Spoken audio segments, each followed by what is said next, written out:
book lovers, it is G-Swizz here, and I am here today to talk about the biggest books on my TBR.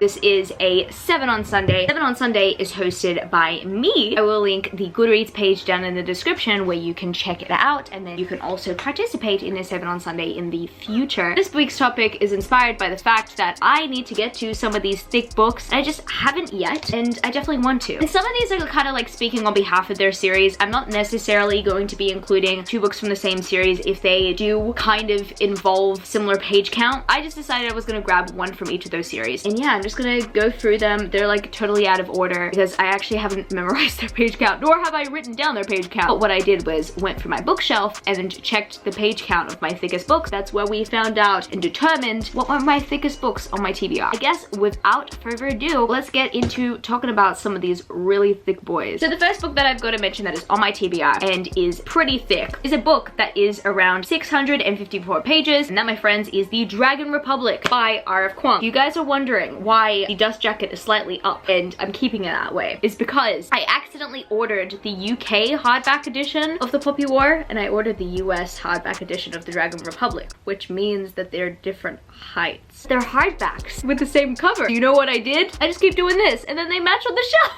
I fooled you guys all along. I have The Dragon Republic on my shelf. I wanted to read the series for a while, have not gotten to it, but I definitely need to because The Burning God is coming out next month as I'm speaking. It's funny because I'm starting to hear a lot of positive and negative reviews about the series, I think, as everybody is binge reading it in the lead up to the finale. So I'm a little bit conflicted. I'm kind of a little bit scared, I'm not gonna lie, but that being said, I really do want to be able to meet Rin. Definitely intimidating because the series is pretty thick, but this being said, it's really gotta happen. I have been craving a good story. I have a feeling that this is gonna be a really good story, you know? The next book that I've got here, I don't actually know if I can find out the page count, but all I know is that these bind-ups of Vagabond are literally between 650, I mean it's 650 if it's being generous, to 750. Because each volume is like at least 200 pages, sometimes 250 pages. And this is a bind-up of 3 volumes. And I have personally decided that I'm buying these editions of the Vagabond series. So essentially that is how it technically works. Even though this is 3 books in one, it still counts as one of the thicker tomes on my TBR. And I don't have any other manga bind-ups that are this thick. Like, I do have the Neon Genesis Evangelion ones that do also cover 3 volumes, but they end up being like 550 pages at most. And then you've got the Death Note ones, which are like 2 volumes in one, and they end up being around like 400 pages. So they do not compare to the behemoth that is the Vagabond series. There are, I think, 12 of these bind-ups all together. I've only read 1 out of the 12 bind-ups, and I own around 4 of them, so I really do need to get onto reading the series, like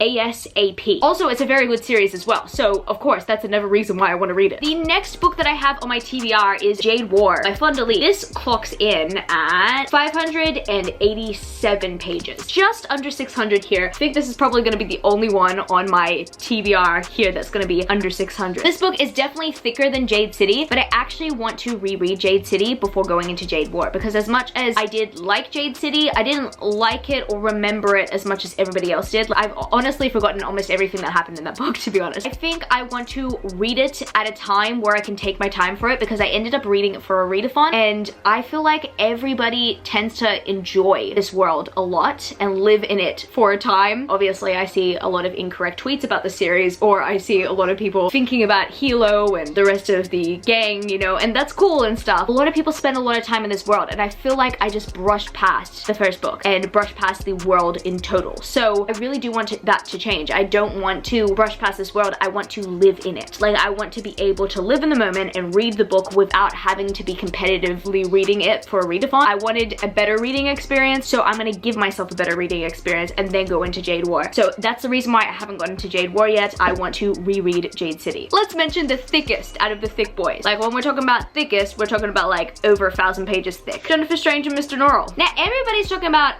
Piranesi at the moment. I feel like I really need to get to that book. And also, I really don't remember what the actor's name is, but he plays Baron Mordo in Doctor Strange. He narrates Piranesi, the audiobook. So I feel like I really do want to listen to that one on audio, for sure. And also, like, one of my bookish besties has read that book like 3 times already. So I already know that that book is going to be good, even though it's like such a short book compared to this book. This book right here is 1,006 pages.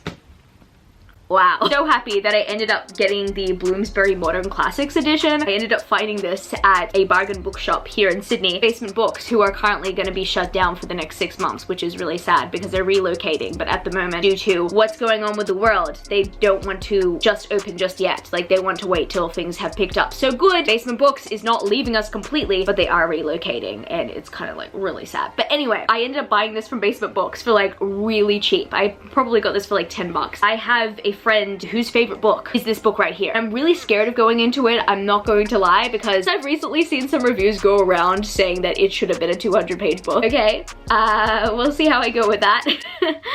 And the next book that I've got to mention here is the Haruki Murakami book that I am terrified of the most. No, I'm not mentioning 1Q84 because funnily enough, I actually started reading 1Q84.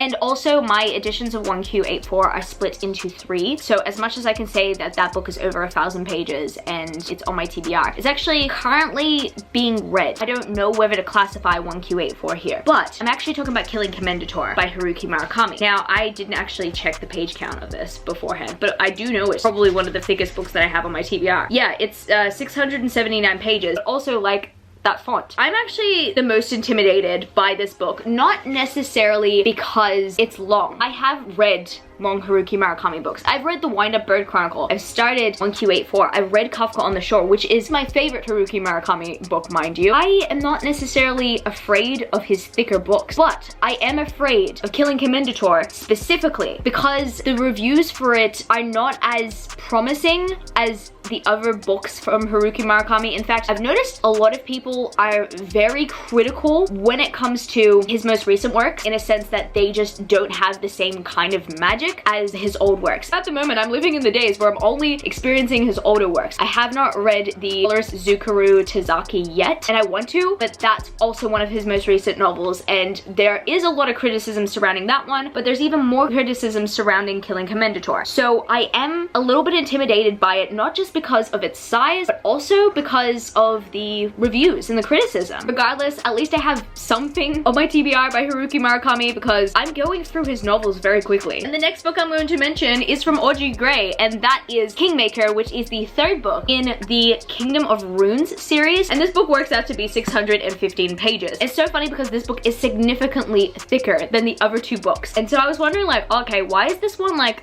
a bit more expensive than the other 2 books? And then when I got it in the mail, I totally understood why. This book is like super thick, and it's also self-published as well. I don't know if when you are publishing a book, you'd also have to pay for how much paper is going into it as well, like the thickness of the book. But what I do know is that thicker independently published books tend to be more expensive, and so that's why this book was a lot more expensive than the first 2. That definitely does make sense, and I really do want to get to the series. Like, I need another fantasy romance in my life. I cannot get enough of it, and even the final book that I'm going to mention is another fantasy romance that I am seriously very much looking forward to read. Kingmaker, book in the series out of a 5-book series. Like, if this book's gonna be thick, we'll see how the rest of the series goes. I wonder if the rest of the series is gonna be just as thick or even thicker. I wonder if they're just gonna get even thicker as the series goes on, or they're just gonna be like novellas. And then this one ended up being the full course meal, you know? And the final book I gotta mention that is on my thick book TBR has got to be A Kingdom of Flesh and Fire by Jennifer L. Armentrout. This is the 2nd book in the Blood and Ash series, and this book ends up working out to be 626 pages. Stitch! I've been really looking forward to this one. I know people who don't even read fantasy that often who have loved this series, and also the premise to me was extremely intriguing. With these covers, I just brushed over them. I'm like, oh yeah, you know, like they look pretty and stuff, but I don't know if I'll really enjoy them. And then I heard the premise from somebody else's channel. I was like, oh my god, yo necesito, yo quiero, I need, I want. So yeah, I had to buy them. And funnily enough, ordering these from the US to Australia, each of the books, even though they're paperbacks, they were like 33 bucks each. But I already know that it's gonna be somewhat worth the investment. Like, I'm really excited to have a very thick, dense fantasy romance.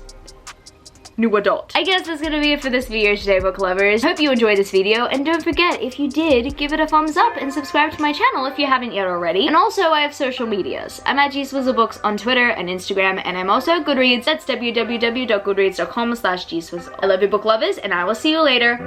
Peace. Started out with half and I flipped it into double. Started out with half and I flipped it into double.